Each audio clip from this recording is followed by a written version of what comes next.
안녕하세요. 장재명 신부의 신앙 단상입니다. 오늘은 바오로 사도의 한 고백을 보도록 하겠습니다. 코린토 1서 15장 9절에서 10절에서 사도 바오로는 이런 고백을 하고 있습니다. 사실 나는 사도들 가운데 가장 보잘것없는 자로서 사도라고 불릴 자격조차 없는 몸입니다. 하느님의 교회를 박해하였기 때문입니다. 그러나 하느님의 은총으로 지금의 내가 되었습니다. 하느님께서 나에게 베푸신 은총은 헛되지 않았습니다. 나는 그들 가운데 누구보다도 애를 많이 썼습니다. 그러나 그것은 내가 아니라 나와 함께 있는 하느님의 은총이 한 것입니다. 요한 크리소스토모 성인은 바오로 사도의 이 고백을 다음과 같이 해설하고 있습니다. 바오로 사도가 자신이 사도라고 불릴 자격조차 없는 몸이라고 한 것은 그가 겸손한 사람이어서 실제로 자신을 그렇게 생각했기 때문입니다. 그는 교회를 박해한 죄를 용서받았지만 그 수치스러운 행위를 결코 잊지 못했습니다. 그 일은 하느님께서 그에게 보여주신 은총의 위대함을 깨닫게 해 주었습니다. 사도 바오로의 이 고백은 바오로 사도가 얼마나 겸손했는지를 잘 보여줍니다. 먼저 그는 자신을 사도들 가운데 가장 보잘것없고 사도라고 불릴 자격조차 없다고 고백하는데 그 이유는 그가 하느님의 교회를 박해했기 때문이라고 합니다.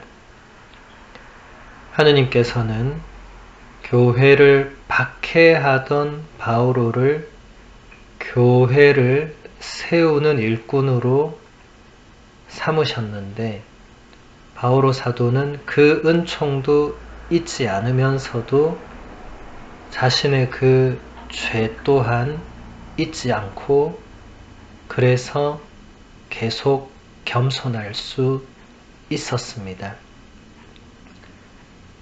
그리고 하느님의 은총이 얼마나 크고 위대한지를 자신의 그 죄 때문에 더 깊이 깨닫게 됩니다.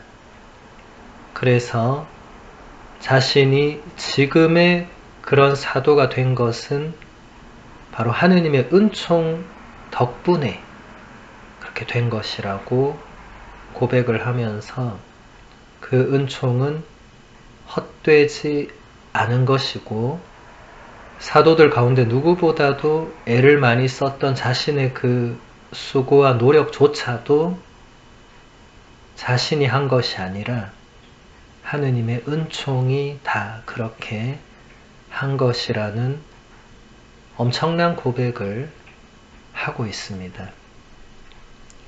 12사도 전체에도 하지 못했던 일을 사도 바오로가 혼자서 두 발로 그냥 온몸으로 그냥 다니면서 오직 예수 그리스도와 복음을 전하고 교회 공동체를 세우고 했던 자신의 그 엄청난 업적을 자신에게는 1%도 그 공을 돌리지 않고 오직 하느님의 은총이 그렇게 했다고 다 돌리고 있습니다. 그냥 하는 말이나 그저 포장된 언사가 전혀 아닙니다. 요한 크리소스토모 성인도 바오로 사도가 겸손한 사람이어서 실제로 그렇게 생각했다고 말을 하고 있죠. 그리고 자신이 예전에 교회를 박해했던 그 수치스러운 죄를 있지 않았고 오히려 그것이 하느님의 그 은총의 위대함을 더욱더 깨닫게 해준 것이라고 요한 크리소스토모 성인이 해설합니다. 이것은 바오로 사도에게만 일어난 특별한 일이 아닙니다. 하느님의 은총은 바오로 사도에게만 콕 집어서 그에게만 작용하고 나머지 사람들에게는 전혀 작용하지 않는 그런 힘이 아니죠. 우리에게도 똑같이 적용되는 고백이고 힘입니다. 우리도 하느님의 은총으로 지금의 내가 되었고 하느님께서 나에게 베푸신 은총은 헛되지 않았고 내가 아니라 나와 함께 있는 하느님의 은총이 내가 해왔던 또 하고 있는 그 모든 일을 한 것임을 깨닫고 고백해야 됩니다. 그리고 우리가 하느님의 뜻을 어긴 죄들, 수치스러운 행위들을 우리는 알고 있고 기억하고 있습니다. 거기서 그쳐서는 안 되고 그런 것들에도 불구하고 변함없이 나를 받아주시고 나를 안아주시는 그 하느님의 은총의 위대함, 하느님 그 자비의 크심을 우리는 고백해야 됩니다. 우리는 사실 하느님의 사랑과 용서를 받을 자격이 없는 몸이죠. 우리가 우리 자신을 제대로 직면하고 우리 자신이 얼마나 비참한 존재인지를 깨닫는다면 그런 고백은 저절로 나올 것입니다. 하지만 그런 고백이 나옴과 동시에 그분의 사랑이 얼마나 큰가를 이론이 아니라 정말 깊이 내 마음속 깊이 깨닫게 됩니다. 이것은 사도 바오로도 거쳤던 과정이고 우리 모두도 마찬가지입니다. 하느님께서 나에게 은총을 베푸시고 계시는데 그 은총이 헛될 수 없죠. 내가 헛되다고 느껴질지라도 그럴 수가 없습니다. 하느님의 은총이 헛될 수가 없는 거죠. 우리가 그것을 제대로 받아들이지 못하거나 받아내지 못하거나 깨닫지 못할 뿐이죠. 하느님께서 우리에게 처음부터 지금까지 한결같이 베풀어 주신 은총과 사랑은 헛된 것이 될 수가 없습니다. 그리고 내가 애쓰고 노력하는 그 모든 것들도 근본적으로는 하느님의 은총이 작용을 한 것입니다. 이것을 이렇게 깨닫는 것은 쉬운 일은 아니지만 위대한 성인이었던 사도 바오로가 이런 과정을 겪고 나서 우리에게 이런 고백을 남겨줌으로써 우리도 이렇게 따라 고백을 할 수 있게 되는 것이죠. 그래서 우리는 우리에게도 사도 바오로에게서처럼 똑같이 베풀어 주시는 그 하느님 은총의 위대함을 다시 한번 생각하고 깨닫고 하느님께 감사를 드려야 합니다.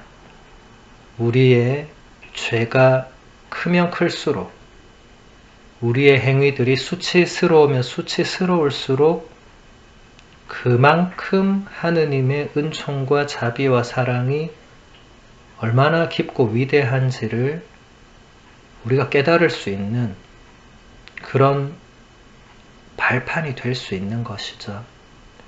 그래서 우리가 부활 찬송가에서도 오 복된 탓이여 너로서 위대한 구세주를 얻게 되었도다. 그 아담의 원죄를 복된 탓으로 노래하는 우리 그리스도교 구원의 가장 역설이 바로 우리 인간의 죄와 비참함이 하느님의 은총과 구원을 가져오는 그런 결과를 낳는 엄청난 역설이죠. 하느님이 하시는 일은 이처럼 인간적으로 보기에는 언제나 엄청난 역설이 그 안에 있습니다. 오늘 사도 바오로의 고백과 요한 크리소스토모 성인의 해설도 다 이 엄청난 역설이 그 안에 담겨 있죠. 신앙은 역설적인 것입니다. 그냥 믿고 그냥 하느님이 사랑이시라고 말하고 그냥 이루어질 수 없습니다.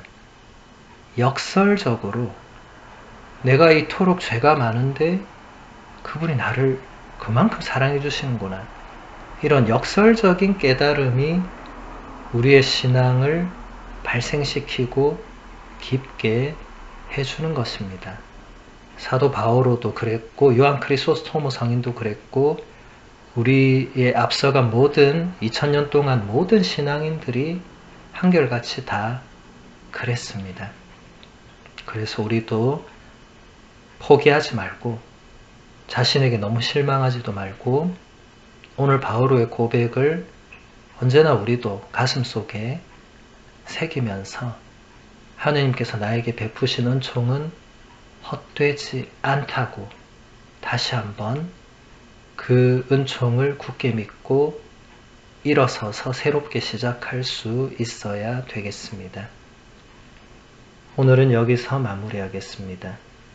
천주의 성모님 당신의 보호에 저희를 맡기오니 어려울 때 저희의 간절한 기도를 외면하지 마시고 항상 모든 위험에서 저희를 구하소서. 영화롭고 복되신 동정녀시여